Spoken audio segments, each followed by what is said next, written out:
ओम शांति। भाग्य विधाता भाग 2। इस पुस्तक में आज हम पढ़ेंगे प्रकाशक की ओर से ब्रह्मा कुमार आत्म प्रकाश भाई जी, इनके अनुभव। चलिए आज हम इसे पढ़ते हैं। साकार बाबा के हाथों तराशे गए चेतन हीरो की चमक निराली है। इस पुस्तक में उन्हीं चेतन हीरो की दास्तान है। जीवन की संध्या में जवानी के दिनों की बहुत सी बातें विस्मृत हो जाती है, परंतु कमाल है बाबा के प्यार दुलार की, उस अमिट छाप की जो अनुभव सुनाते इन चेतन हीरो के चेहरे पर 60 के दशक की रूहानियत, उमंग, रूहानी प्रेम की छटपटाहट और आध्यात्मिक कुर्बानी की ललक देखने को मिली और हमें भी प्रेम के पंखों पर बिठाकर 50 साल पहले के पांडव भवन के गलियारों में ले चली। अनुभव सुनते सुनते लगता था हम भी साकार बाबा के दाएं बाएं खड़े हैं और नेत्रों से उनके दीदार का रसपान कर रहे हैं।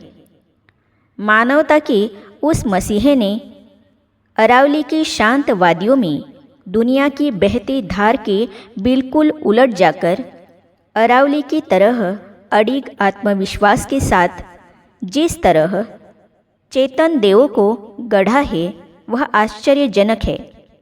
उनके एक छोटे से महावाक्य ने भी पूरे जीवन को दिशा दे डाली। उनका एक छोटा सा स्पर्श पूरे जीवन का प्रेम संबल बन गया। उनकी एक मधुर मुस्कान ने जीवन भर के संताप हर लिए। वाह प्रजापिता ब्रह्मा, वाह तेरे कदमों के स्पर्श से आबू का कण कण ज्ञान मोती, शांति मोती और प्रेम मोती हो गया, जिन्हें समेटने आज विश्व भर की भीड़ उमड़ती आ रही है। राजकुमारी बहन लिखती है, ब्रह्मा भोजन के समय मैं रुमाल ले जाना भूल गई थी। बाबा के कमरे के साथ छोटा सा बाथरूम था, उसमें वॉश बेसिन लगा हुआ था। ब्रह्मा भोजन के बाद वह हाथ धोने लगी।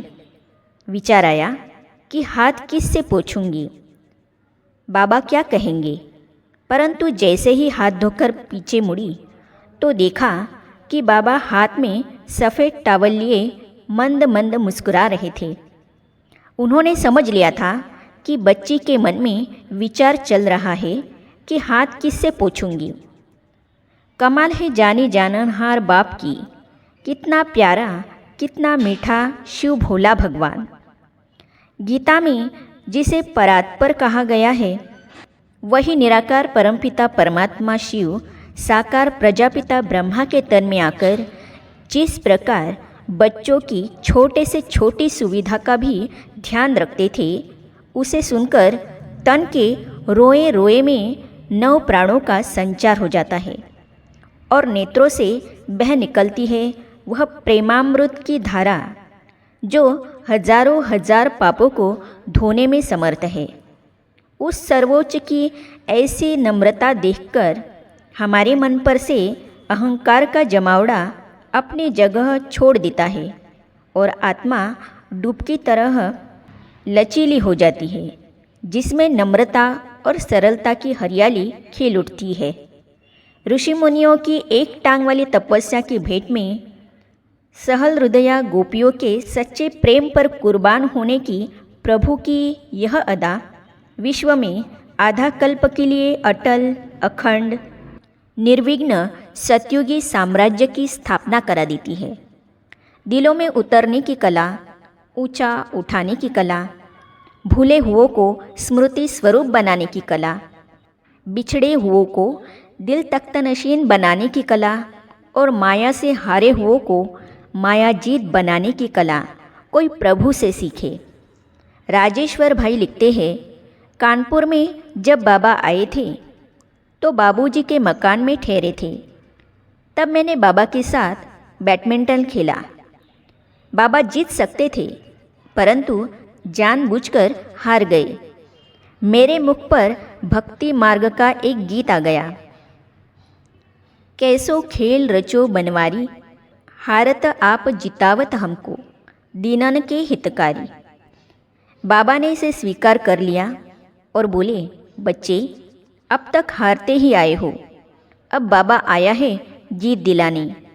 बाबा के साथ का अनुभव जैसे गूंगे का गुड़ है। आँखों ने लीलाधर की लीलाएं और चरित्र देखे, परंतु उनका वर्णन करने के लिए शब्द कम हैं। कौन उनका वर्णन कर सकेगा, जिसके लिए कहा है हरि अनंत हरि कथा अनंता। भक्ति मार्ग के यादगार ग्रंथ रामायण में बाल्यावस्था के खेल में भरत के लिए राम के हारने का वर्णन इसी दिव्य लीला की यादगार महसूस होती है। कहाँ तक वर्णन करें। भाग्य विधाता ने धरा पर आकर भाग्य का भंडार खोला। जो जागे पा गए।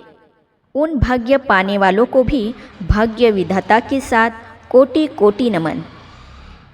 सन 1901 से सन 1914 तक के जनवरी मास के ज्ञानामृत में छपे साकार बाबा के 7 के अनुभवों का संकलन भाग्य विधाता भाग 2 आपके हाथों में है। अव्यक्त पालना वाले बहुत से भाई बहनों के मन में बाबा के लिए एक मीठी अर्जी रहती है कि आपने साकार पालना के समय हमें क्यों नहीं बुलाया। ऐसे पितृस्नेही बच्चों को इस पुस्तक को पढ़कर साकार पालना की अनुभूति अवश्य होगी। उन्हें हर पन्ने पर हर पंक्ति में प्यारे बाबा का दुलार और दुआ लहराते मिलेंगे। पढ़ते पढ़ते लगेगा बाबा सामने हैं। इसे पढ़ते पढ़ते हर पाठक साकार बाबा के स्नेह सागर में डुबकियाँ लगाते हुए अतीन्द्रिय आनंद से भरपूर हो जाए, यही हमारी शुभकामना है। ईश्वरीय सेवा में ब्रह्मा कुमार आत्म प्रकाश।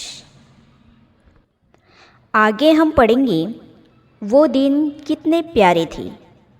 इस अपने अनुभव को ब्रह्मा कुमार जगदीश भाई जी अर्थात बाबा ने उन्हें संजय का टाइटल दिया था।